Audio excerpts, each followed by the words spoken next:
नमस्कार बच्चों, स्वागत आपका मेरी अगली वीडियो में, जिसका टॉपिक रहने वाला है excess demand and deficient demand. तो देखिए बच्चों, एक्सेस डिमांड मैक्रो इकोनॉमिक्स में किसको बोलते हैं?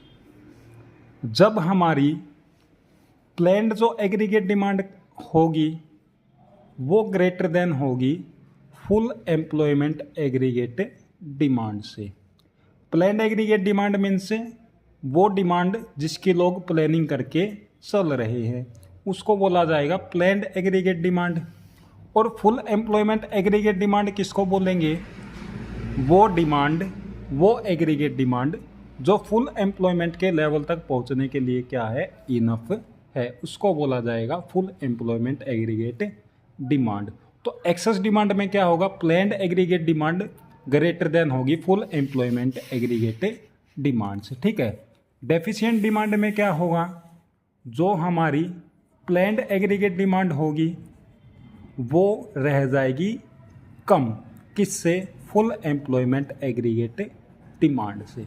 तो इस सिचुएशन को बोला जाएगा डेफिशिएंट डिमांड और इस सिचुएशन को बोला जाएगा एक्सेस डिमांड। एक बार डायग्रामेटिकली देखते हैं इनको। तो देखिए, इससे हमें साफ पता चलता है कि हमें दो एग्रीगेट डिमांड कर्व चाहिए, एक तो प्लान्ड और एक फुल एम्प्लॉयमेंट। तो बनाते हैं, डायग्रामेटिकली रिप्रेजेंट करते हैं उसको। वाई एक्सिस पे मेरा एडी एंड एएस दोनों, ठीक है। एक्स एक्सिस पे मेरा इनकम, आउटपुट एंड एम्प्लॉयमेंट या फिर जीडीपी। तो इधर हमने देखा हमें दो एग्रीगेट डिमांड कर्व चाहिए, बना लेते, पहले ही दो बना लेते हैं। एक मेरा हो गया ये, एक हो गया ये, ठीक है। तो देखिए, जब हम एक्सेस डिमांड का डायग्राम बनाएंगे तो उसमें प्लान्ड जो होगी वो ज़्यादा होगी। इट मीन्स जो ऊपर वाला कर्व होगा वो मेरा कहलाएगा प्लान्ड एग्रीगेट डिमांड और नीचे वाला क्या कहलाएगा? Full employment aggregate demand curve, ठीक है। ये मेरा हो जाएगा aggregate supply curve which is equal to income, ठीक है।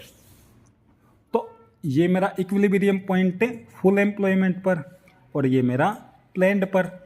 इन दोनों कर्व के बीच में जो गैप होगा वो मेरा क्या कहलाएगा? एक्सेस डिमांड कहलाएगा, ठीक है। Excess demand. इसी सिचुएशन को बोल दिया जाता है इन्फ्लेशनरी गैप। इन्फ्लेशनरी गैप, ठीक है बच्चों।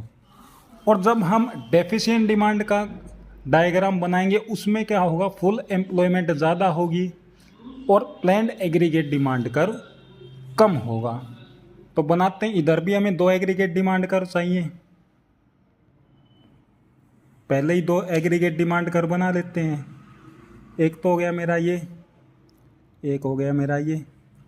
अब देखिए क्या होगा? फुल एम्प्लॉयमेंट ज़्यादा, इट मीन्स ऊपर वाला कर्व मेरा होगा full employment aggregate demand curve और नीचे वाला मेरा होगा प्लान्ड एग्रीगेट डिमांड कर्व, ठीक है। ये मेरा इनकम कर्व या फिर एग्रीगेट सप्लाई कर्व, ठीक है। फुल एम्प्लॉयमेंट पर इक्विलिब्रियम में हम इधर और प्लान्ड पर हैं इधर। इन दोनों के बीच का जो गैप होगा उसको क्या कहा जाएगा? डेफिशिएंट डिमांड, ठीक है। और इसी सिचुएशन को बोल दिया जाएगा डिफ्लेशनरी गैप, ठीक है। Deflationary gap.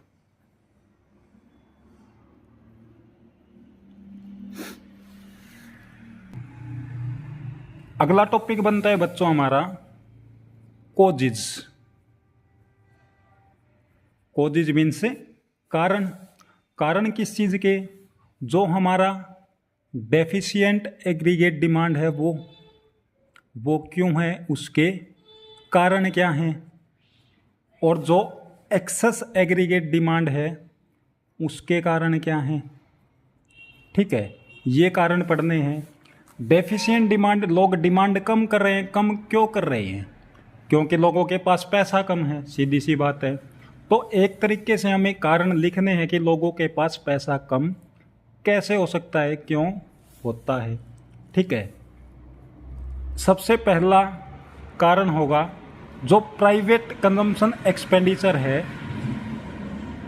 Private consumption expenditure, वो लोग क्या कर रहे हैं, कम कर रहे हैं, जिसके कारण से इकोनॉमी में पैसा नहीं जा पा रहा, ठीक है।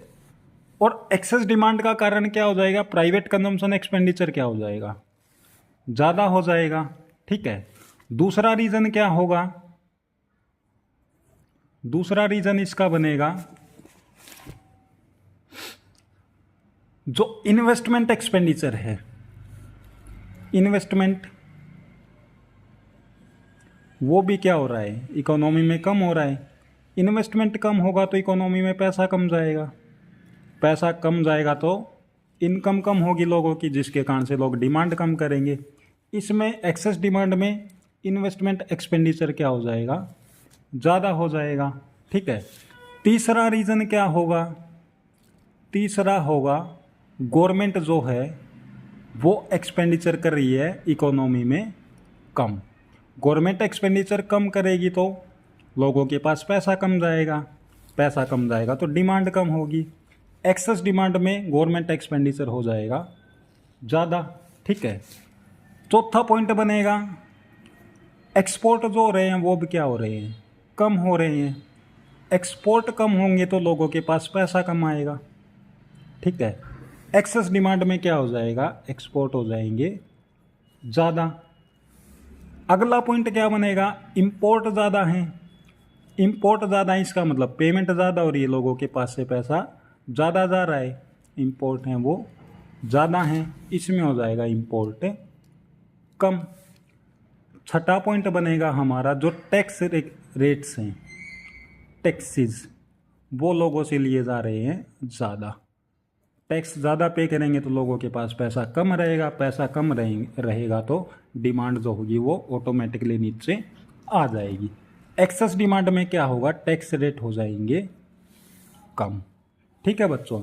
ये थे कोजेज, किस चीज़ के, डेफिशिएंट डिमांड के एंड एक्सेस डिमांड के। फिर अगला पॉइंट हमारा बनता है इसी में, जो ये डेफिशिएंट डिमांड है एंड एक्सेस डिमांड है, इनके कॉन्सिक्वेंसेज क्या होंगी। कॉन्सिक्वेंसेज मतलब परिणाम, पॉसिबल रिजल्ट क्या होंगे, ठीक है।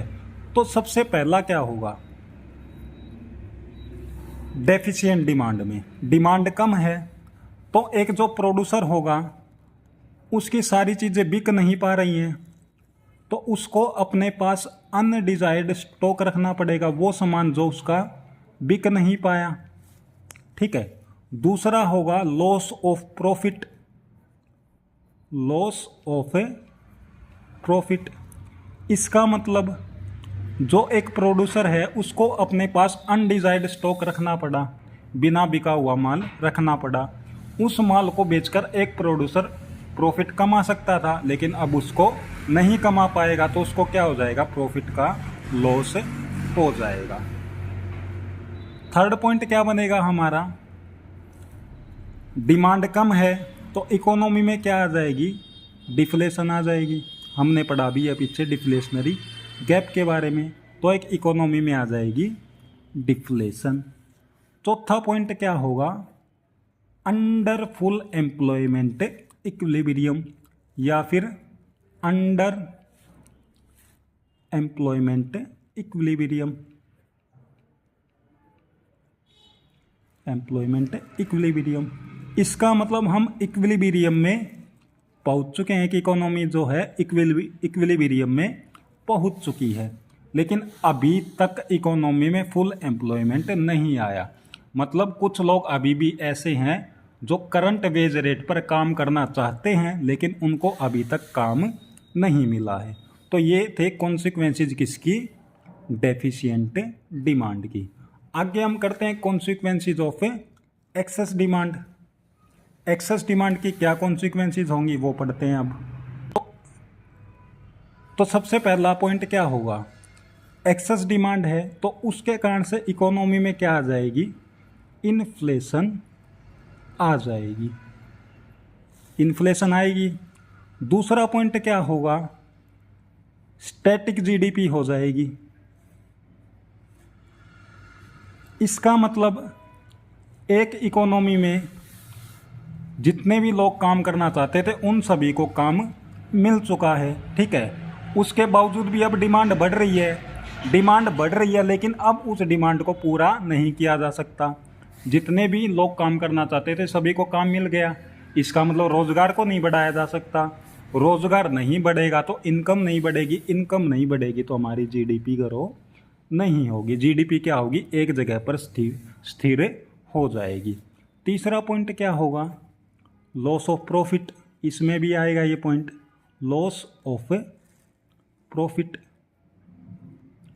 इसका मतलब जो एक्सेस डिमांड है उसको पूरा करके एक जो प्रोड्यूसर होगा वो अपने प्रॉफिट को बढ़ा सकता है, लेकिन उस एक्सेस डिमांड को अब एक प्रोड्यूसर पूरा ही नहीं कर सकता, ठीक है। तो वो अब उस प्रॉफिट को नहीं कमा पाएगा, जिसके कारण से उसको क्या हो जाएगा, उस प्रॉफिट का लॉस हो जाएगा, ठीक है।